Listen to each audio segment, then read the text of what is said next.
Au-delà du panache et du courage du président Macky Sall, président de la Commission de l'Union africaine, qui a montré le changement de paradigme en allant lui-même en Russie pour négocier l'approvisionnement en blé de l'Afrique auprès du paria du moment, Vladimir Poutine. Dès que Chirac descend de l'avion, Mila descend. Et devant tous les camarades, il demande au président Biya, est-ce que vous connaissez celui-ci? Rencontre une stratégie au sud, une stratégie rwandaise et notamment ougandaise, où on utilise la politique d'accueil comme soft power. Il ne faut pas oublier. Qu'est-ce que le soft power? Et le français qui maîtrise bien ce power soccer s'appelle Bolloré. À contrario de ce soft power, l'histoire du président Obama et de Gbagbo entre dans ce registre. Nuitamment, le président Biya a libéré Patingana.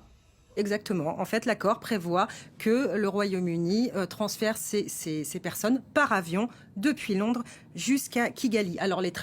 Et la RDC alors? Pourquoi ne vole-t-on pas à son secours?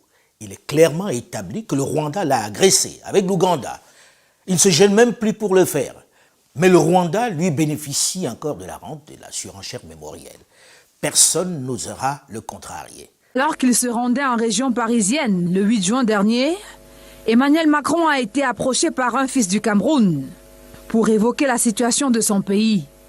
Que dit alors de l'entretien entre le président Macron et le militant activiste camerounais Wilfried Ekanga?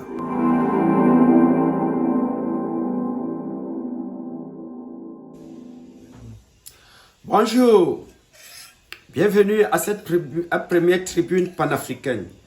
Vous avez été nombreux à demander notre opinion, ou mieux notre analyse, sur le voyage du président Macky Sall en tant que président de l'Union africaine en Angleterre, je vais dire en Russie.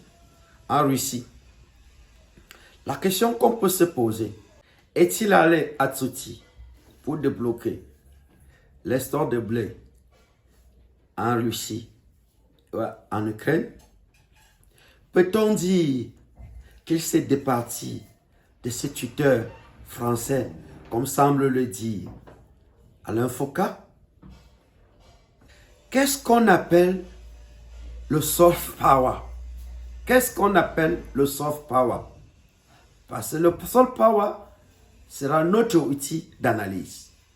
Autre question, quelle relation y a-t-il entre ce voyage et la rencontre du président Macron avec l'activiste et homme politique Wilfried Ekanga, ou encore cette histoire des demandes d'asile bloquées en Angleterre que le Premier ministre Johnson a tenté de sous-traiter au Rwanda? Nous prendrons appui sur les matériaux versés par Alain Foucault dans sa chronique du 21 juin 2022 intitulée « Comment remplacer le blé russe et ukrainien de l'Afrique ». Merci de nous suivre.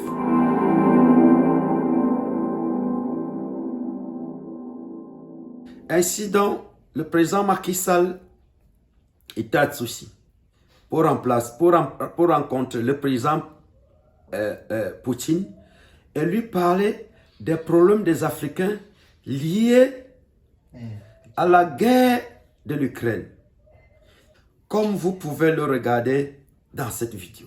Je suis venu vous voir pour demander de prendre conscience que nos pays, même s'ils sont éloignés du théâtre, sont des victimes de cette crise au plan économique. Seulement, ce que le président Macky Sall dit est contraire au même discours tenu lors de la conférence sur l'économie quelques mois avant. Suivez ce qu'il dit dans la vidéo. L'Afrique qui se développe, c'est aussi l'Afrique qui se nourrit par elle-même et contribue à nourrir le monde en modernisant et en valorisant ces filières agricoles de pêche et d'élevage. On a abandonné d'abord notre alimentation naturelle. L'Europe, c'est un peu le continent du blé. L'Amérique, c'est le continent du maïs. L'Asie, c'est le continent du riz. Et l'Afrique, c'est le continent du mil. Et le mil, on nous l'a fait lâcher. On nous a fait abandonner le mil, on nous a importé le riz d'Asie. Maintenant, on ne sait que manger du riz et on n'en produit pas assez. On ne sait que manger du pain, on ne produit pas de blé. Donc, on est structurellement dépendant. C'est ça le problème de fond. Après, on va dire, oui, les prix ont augmenté. Mais oui, parce que nous ne maîtrisons ni la production, ni les chaînes logistiques. Mais nous sommes totalement à la merci de la conjoncture. Et il faut que nous changions aussi nos habitudes alimentaires. C'est très difficile. Parce qu'un peuple qui, pendant un siècle, mange... En conclusion, Macky Sall est-il idiot? C'est-à-dire un enfant qui a 10 ans réfléchit comme un enfant de 2 ans? Macky Sall est-il imbécile? C'est-à-dire un enfant qui a 10 ans réfléchit comme celui de 4 ans? Macky Sall est-il débile? C'est-à-dire un enfant qui a 10 ans réfléchit comme celui de 6 ans? Non. Pourquoi alors, au lieu de profiter, de tenir l'occasion pour se débarrasser de ce blé et d'actualiser et de tropicaliser notre alimentation, notre pain, comme il a dit à la conférence, il préfère aller à Tsoti, demander qu'on lui envoie le blé. Son voyage avait pour but d'attirer ces jeunes opposants galvanisés par Umaru Sanko, qui l'accuse d'être un sujet des Européens. Comme vous pouvez regarder dans cette vidéo. Je dis à la face du monde, je dis à tout le Sénégal, parce que tout le Sénégal scrute la position de Ousmane Sonko. Ma wax ko waa Casamance yépp que Inch'Allah. Merci pour cette vidéo de Dakar Matin. La question qu'on peut se poser, est-ce que Macky Sall a réussi son coup? Pour le savoir, il faut déjà connaître le résultat attendu de ces genres de démarches. Généralement, le retour est visible plutôt dans la presse. Suivez ce que Alain Foka dit. Au-delà du panache et du courage du président Macky Sall, président de la Commission de l'Union africaine, qui a montré le changement de paradigme en allant lui-même en Russie pour négocier l'approvisionnement en blé de l'Afrique auprès du paria du moment, Vladimir Poutine, sans complexe et avec fierté, faisant fi de ce que diront les grandes puissances, rappelant qu'il s'agit d'achats et pas d'aide. Voilà le type de message que Macky Sall voulait entendre. Et ça vient de la bouche de qui? Alain Foka, le chouchou de chez un opposant panafricaniste, qui écrit un texte complètement en sa faveur. Et il n'est pas le seul, comme en témoigne ce déversement.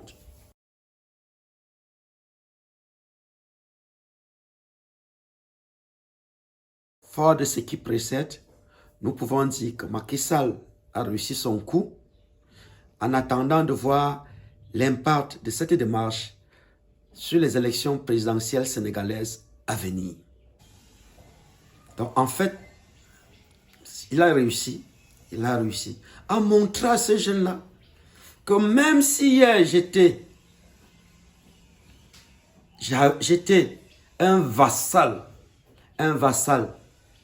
des Occidentaux, des Français, je peux me libérer. Je peux libérer. Et vous pensez que pour faire ceci, ils ne disent pas à ces tuteurs, ils le disent. Parce que cela entre dans une technique, une habileté qu'on utilise en relation internationale, surtout en diplomatie, appelée le soft power. Le soft power. Qu'est-ce que le soft power? Le soft power, en français, ça veut dire puissance douce, mais en réalité, le terme normal, c'est puissance psycho-affective. En fait, le soft power est un ensemble d'habiletés qu'on utilise pour séduire et attirer. Des exemples de soft power, il en existe, on peut vous dire. Le premier qu'on peut vous parler tourne autour de Chirac. 1987, Chirac est élu Premier ministre et doit cohabiter avec Mitterrand. Il fait un voyage au Sénégal, au Cameroun. Et très rapidement, à l'époque, la Libye avait envahi le Tchad. Et la France ne réagissait pas, Mitterrand ne réagissait pas. Parce qu'il n'était pas en une heure de sainteté avec Hissène Habré. Il appelle tout le monde, il dit, oh vraiment, comme je suis venu là, la France va aider. La France va aider le Tchad pour qu'il a attaqué la Libye. Alors, voilà ces discours, tout le monde était très content, mais personne n'avait oublié qu'en tant que Premier ministre, il n'était pas en charge du dossier militaire. Mais il s'agissait pour lui de séduire les chefs d'État africains, qu'on sait que pendant les élections, il pouvait les envoyer des mallettes pour faire sa campagne. Voilà, c'était tout.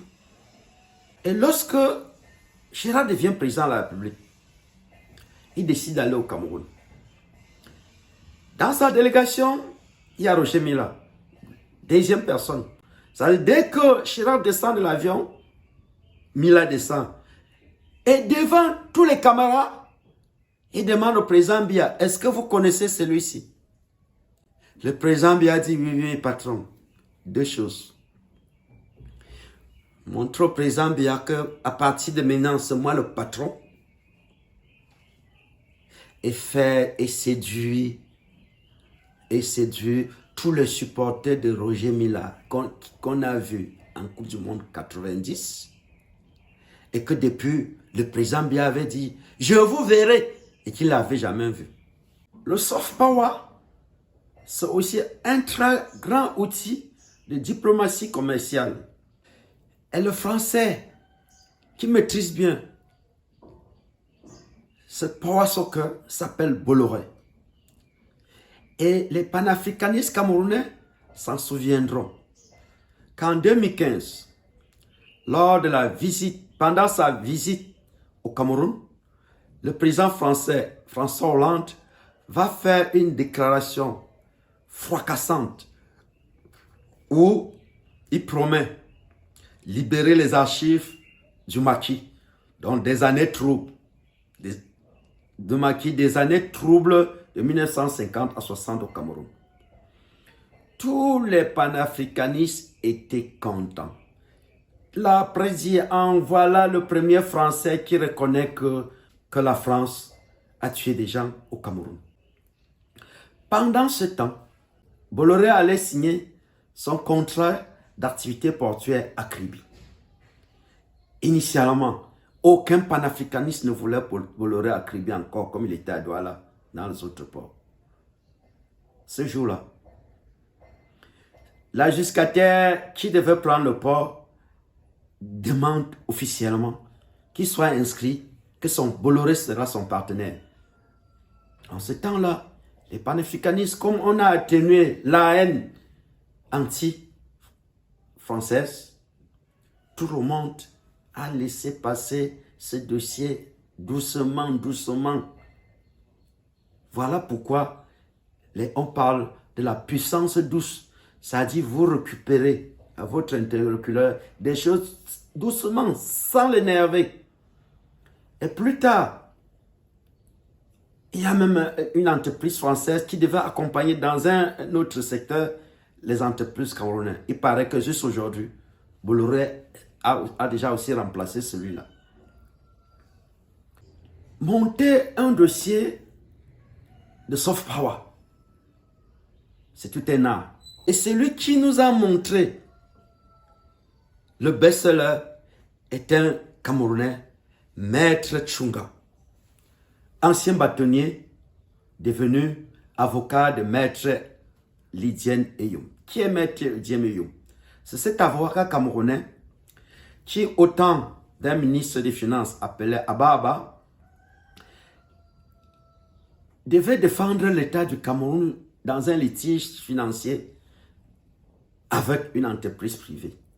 Seulement, on ne sait pas par comment le milliard de francs CFA, la quote-part que l'État a récupérée dans cette entreprise, dans l'affaire, s'est retrouvé plutôt dans son compte. Maître Tchunga a monté son dossier. Son dossier a été tout simplement de faire le dilatoire au tribunal pendant ce temps, de monter, d'arranger un mariage entre Lydienne et un Français. Et le jour que le mariage a eu lieu officiellement et que le temps a duré pour monter le dossier, il a fait un lobbying au niveau de la France. Quand on a 1 milliard dans un compte, lorsqu'on a fait une affaire d'1 milliard, monter ce dossier, payer les frais, tout, ne coûte pas cher. Alors, il a fait ce dossier.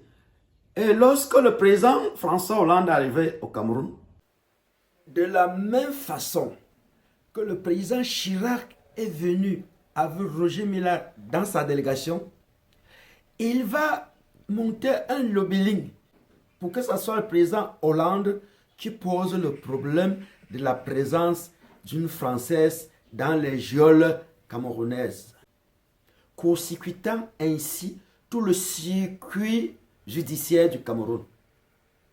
Le corps judiciaire n'a vu que du feu dans l'affaire. On peut même aller plus loin.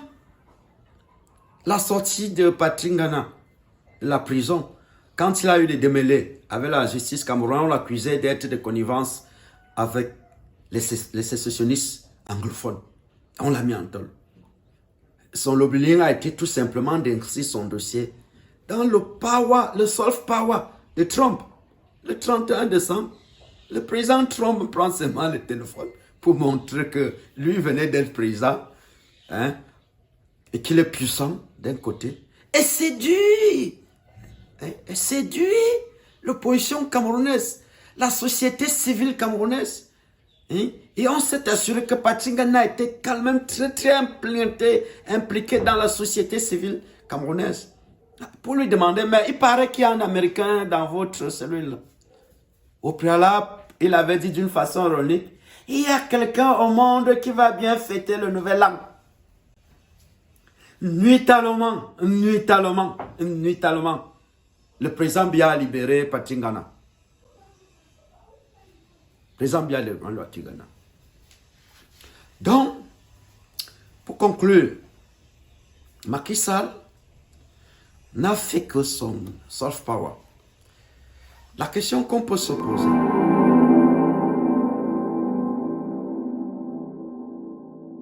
que dit alors de l'entretien entre le président Macron et le militant activiste camerounais Wilfried Ekanga? D'abord les faits. Alors qu'il se rendait en région parisienne le 8 juin dernier, Emmanuel Macron a été approché par un fils du Cameroun pour évoquer la situation de son pays. Le ministre de la Communication et par ailleurs porte-parole du gouvernement condamne cet échange qu'il qualifie d'étrange et d'inconvenant. Le gouvernement de la République déplore vivement et désapprouve totalement l'évocation de la situation au Cameroun entre ces deux interlocuteurs dans des termes qui tiennent manifestement de la désinformation, voire de l'intoxication. Le gouvernement regrette d'autant plus cet échange inopportun qu'il rappelle un autre du même genre dans des circonstances semblables. René Emmanuel Sadi poursuit en signalant que le président Paul Biya n'a de leçons à recevoir de personne et qu'il demeure le principal artisan de la démocratie et du Cameroun, sur la voie de laquelle il a engagé le peuple camerounais il y a plusieurs décennies. En réalité, pendant sa campagne et au cours d'un meeting à Cris-sur-Bois, le protocole du président Macron, du candidat Macron, a donné la parole à Wilfried Ekanga, un activiste anti-franc CFA reconnu comme tel, et surtout militant du parti MRC du président Maurice Kamto, le parti le plus hostile au régime Biya, au régime du président Biya, pour qu'il parle de l'alternance au Cameroun. Pour de signaler que le président Biya au pouvoir au Cameroun depuis 40 ans. Effectivement, les gens ont demandé pourquoi le président Macron sort du canal normal, qu'on le montre. Cette réaction du franco-camerounais Hervé Emmanuel comme membre du comité central du RDPC et communicateur, l'un des communicateurs du président Biya. Il s'agit de questionner la répétition des faits qui donnent l'impression que Emmanuel Macron, par moment, se trompe d'interlocuteur. Il pense peut-être que le Cameroun est une sous-préfecture d'un département français. Donc, je voudrais rappeler que là, il se trouvait à Clichy-sous-Bois, pour nous qui connaissons très bien la région. C'est un peu comme si le président Paul Biya allait en Gambie pour commenter les résultats des législatives qui ont eu lieu dimanche en France, et dans lesquels Emmanuel Macron n'est pas à l'aise et son gouvernement est accusé d'avoir tripoté les résultats. Vous voyez un peu. Donc, je pense que l'intérêt d'une telle émission, ce serait de poser la question si la France a vraiment intégré à travers son jeune président le fait que l'Afrique est composée d'États indépendants et qu'on ne parle pas aux États souverains de cette manière. Malheureusement pour lui, Joseph Nye, l'Américain, père du concept soft power, dit qu'il faut sortir, quand on monte des actions de soft power, il faut sortir des carcans, des rituels de la diplomatie. Il faut complètement sortir. Parce que c'est en quelque sorte une forme d'engagement. C'est-à-dire, vous faites des chants pour montrer au peuple. Votre puissance n'est pas celle qui aide les plus grands, mais une puissance qui est à côté des plus faibles. Les gens peuvent poser la question, pourquoi au Cameroun? Généralement, c'est le narratif. C'est l'état des choses qu'on raconte sur votre pays et que l'opinion publique s'en prend. Très rapidement, les politiciens utilisent pour monter leur soft power. Pour comprendre pourquoi c'est un soft power. Le résultat des élections législatives en France, quelques jours après, le montre bien. Parce que ce jour-là, sans doute, Macron était au courant par le sondage, cette montée fulgurante de l'extrême droite de Marine Le Pen, qui finalement a eu 89 sièges. Le soft power consiste à quoi, comme nous avons dit? On dit que ce sont les habiletés et attirer et séduire. Pour séduire son électorat africain, Macron appelle Ekanga et lui fait savoir que non, en tant que président, je suis toujours prêt, je suis à côté de vous et je peux toujours défendre la cause du bas peuple. Deuxièmement, nous disons que le soft power, c'est une habilité pour attirer. Qui est-ce qui l'attire? Il attire les indécis pour leur poser la question problématique suivante. De quelle France voulons-nous? Celle de Marine Le Pen, qui veut se départir de l'Afrique, alors que nous sommes une puissance mondiale? Ou celle qui affirme sa puissance mondiale en faisant ceci au plus sage président africain?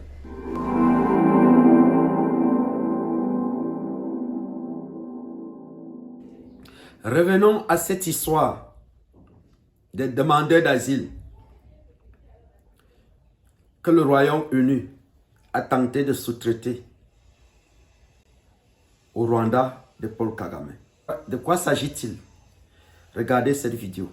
signifie concrètement, pour bien comprendre, Charlotte, que des migrants soudanais, par exemple, qui ont traversé de nombreux pays, on connaît leur long périple pendant des mois, voire des années, pour arriver au Royaume-Uni, seraient renvoyés à 10 000 km de là? Oui, exactement. En fait, l'accord prévoit que le Royaume-Uni transfère ces personnes par avion depuis Londres jusqu'à Kigali. Alors les travaillistes anglais dénoncent déjà un plan extrêmement coûteux, inefficace et surtout cruel. Pourquoi cruel? Parce qu'il faut savoir que ces migrants qui vont être envoyés au Rwanda ne pourraient plus revenir au Royaume-Uni. C'est-à-dire qu'il ne s'agirait plus juste d'une externalisation d'une demande d'asile, mais d'un simple renvoi vers un pays, vers un autre pays.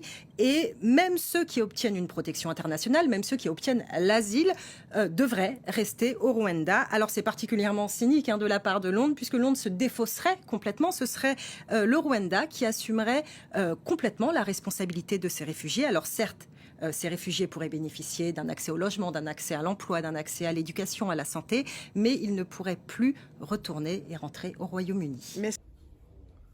Vous comprenez qu'il s'agit d'un contrat d'un certain genre où le Royaume-Uni décide de renvoyer les demandeurs d'asile qui sont sur son territoire au Rwanda, un pays africain, contre rémunération. Les réactions n'ont pas tardé à venir, comme le montre cette dépêche de France 24. Boitio, bonjour. Bonjour. Vous faites partie de la rédaction Info Migrants France 24. Vous suivez la politique migratoire en Europe depuis des années. Que sait-on exactement de cet accord ? Alors on sait qu'à peine signé, il est déjà largement controversé. Pourquoi? Parce que cet accord prévoit que les hommes seuls qui arrivent sur le sol anglais via la Manche puissent être envoyés au Rwanda pour le traitement de leurs demandes d'asile. On appelle ça externaliser les demandes d'asile. Alors tous les détails n'ont pas encore été dévoilés, mais ce que l'on sait, c'est que cet accord ne devrait pas concerner les familles, ni les femmes, ni les enfants. Il devrait concerner les hommes seuls et d'où qu'ils viennent. C'est-à-dire, on sait que les gens qui traversent la Manche sont généralement originaires d'Iran, d'Afghanistan. Précisons que même si l'Union européenne s'est opposée au dossier, ce n'est pas parce qu'il s'agit d'une sous-traitance. Parce que c'est dans son programme. Et ils ont déjà fait ce genre de dossier, pas dans le même style avec le Niger. Mais surtout parce que le dossier a été manqué par un petit pays africain, le Rwanda du président Paul Kagame. Voilà pourquoi le dossier a échoué, comme le demande cette dépêche de TV5. Correspondante au Royaume-Uni. Alors, comment cette décision a-t-elle été accueillie du côté de Londres ? Le gouvernement Boris Johnson a regretté cette décision. Pour lui, envoyer une partie des demandeurs d'asile au Rwanda, c'est casser le modèle économique des passeurs, finalement, que plus personne n'ait envie de traverser la Manche illégalement. Mais ce qui a été retenu ici, c'est que finalement, cette décision d'empêcher l'avion de décoller, elle n'est pas venue des cours britanniques. La Haute Cour de justice et la Cour d'appel ont passé ces derniers jours à rejeter finalement les recours des demandeurs d'asile. C'est la Cour européenne des droits de l'homme à Strasbourg qui a pris cette décision à la dernière minute hier, en estimant qu'il fallait d'abord que cette loi qui prévoit l'expulsion d'une partie des demandeurs d'asile au Rwanda soit passée à travers un contrôle juridictionnel, donc vérifier que la loi finalement est conforme aux lois internationales, et ça ce sera en juillet. Donc finalement la ministre de l'Intérieur britannique aujourd'hui a regretté que cette décision a été prise par un juge étranger, un juge qui n'a pas assisté à une audience non plus puisqu'il a pris cette décision sur le papier, et elle a annoncé que les préparatifs pour un prochain vol devaient commencer dès que possible. Une partie du Parti conservateur estime qu'il serait temps peut-être pour le Royaume-Uni de sortir de la Convention européenne des droits de l'homme. Quant à l'opposition travailliste de gauche, eh bien, elle estime que le gouvernement se trouve dans des difficultés par sa faute, car c'était une politique à la fois immorale et impraticable, selon eux. Vous comprenez que c'est la Cour des droits de l'homme européenne et non la justice anglaise qui a arrêté le processus, faisant ainsi du président Kagame le chouchou de la presse européenne pendant toute une semaine. On ne comprenait pas comment un petit pays peut prendre la décision d'aider l'Union européenne à résoudre ces problèmes. À ce niveau, pouvons-nous dire qu'il s'agit d'une soft power ou d'une impuissance psycho-affective? Suivons plutôt les experts de TV5 montrent. Cette forme de sous-traitance, elle est là depuis un certain nombre d'années et les Britanniques franchissent une autre pas. Ensuite, ça rencontre une stratégie au sud, une stratégie rwandaise et notamment ougandaise, où on utilise la politique d'accueil comme soft power. Il ne faut pas oublier. Le journaliste vous dit que Paul Kagame est très friand de ce genre de dossier. Parce qu'il lui sait, Paul Kagame veut être une puissance africaine. Et il sait que pour être une puissance africaine, il faut avoir des entrées. Les extrêmes droites israéliens, c'est déjà les amis. Ce qu'il ne vous a pas dit dans la vidéo, c'est qu'il a fait la même chose en Hollande, lorsqu'il y a eu les élections, ou à l'extrême droite. Aujourd'hui, Johnson a des difficultés aux élections et avait besoin d'un dossier soft power pour dire à ces extrêmes que je peux lutter contre les clandestins. Et voilà pourquoi il tente.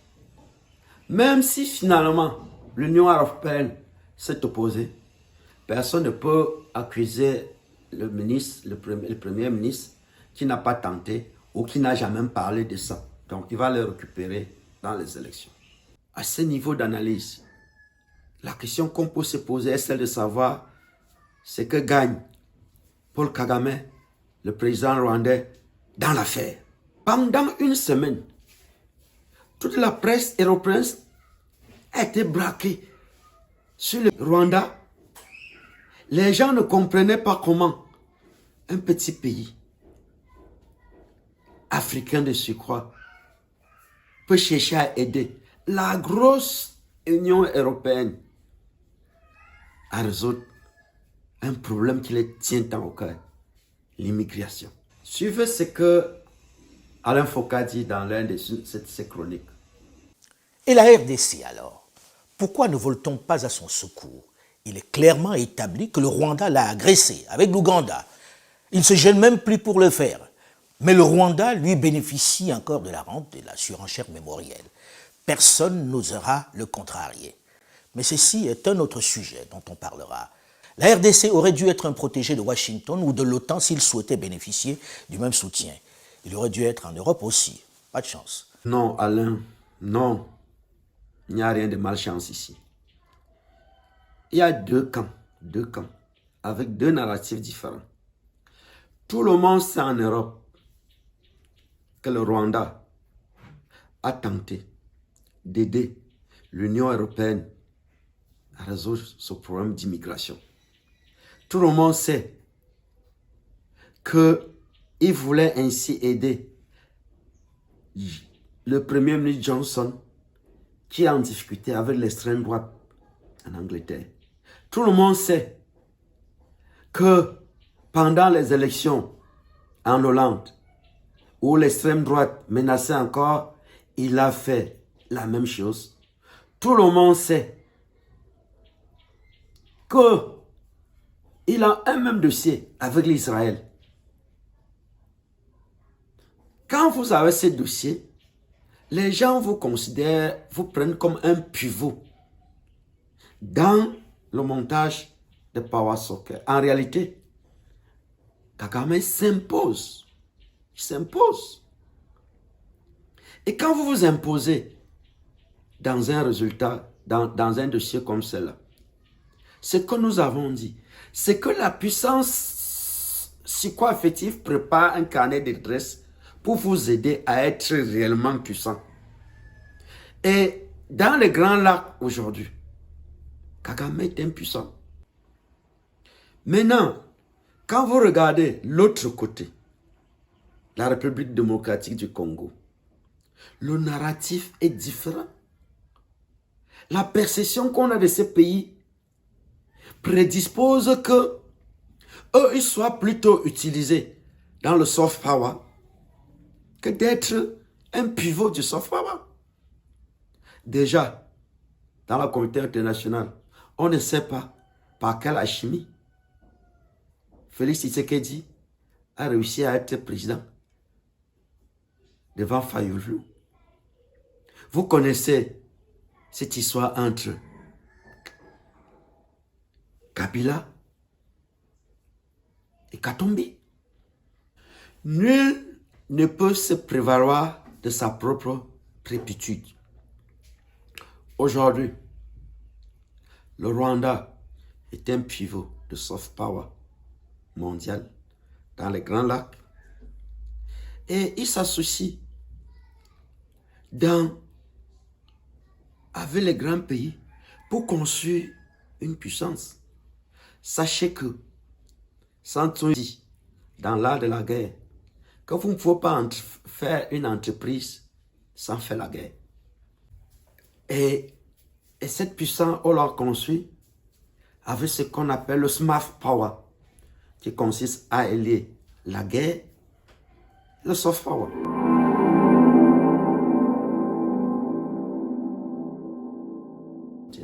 À contrario de ce soft power, l'histoire du président Obama et de Gbagbo entre dans ce registre.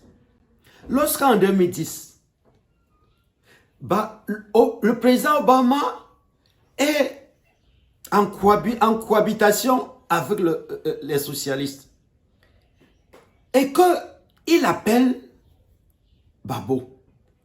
Gbagbo refuse de prendre son téléphone. Et finalement, toute la presse américaine sache que Gbagbo a refusé le téléphone. Bon, le soft power doit aller où? Qui est-ce qu'on doit séduire? Les Africains? Non. Le soft power, c'est d'attirer ces électeurs américains pour leur montrer que vous voulez une Amérique puissante. Est-ce qu'une Amérique puissante, c'est celle-là où on a peur de prendre le pouvoir, le téléphone du président, ou celui qu'on peut s'en ficher? Vous comprenez pourquoi on vous dira que Obama a fait arrêter Gbagbo. Non, c'est le soft power. C'est le soft power. Merci de nous avoir suivis. Si vous avez d'autres situations de vie ou situations problèmes de soft power dans la vie politique de votre pays, dites-le nous en commentaire. Abonnez-vous à la chaîne. Cliquez sur la cloche pour être notifié de nos prochaines vidéos. Ciao, bye bye.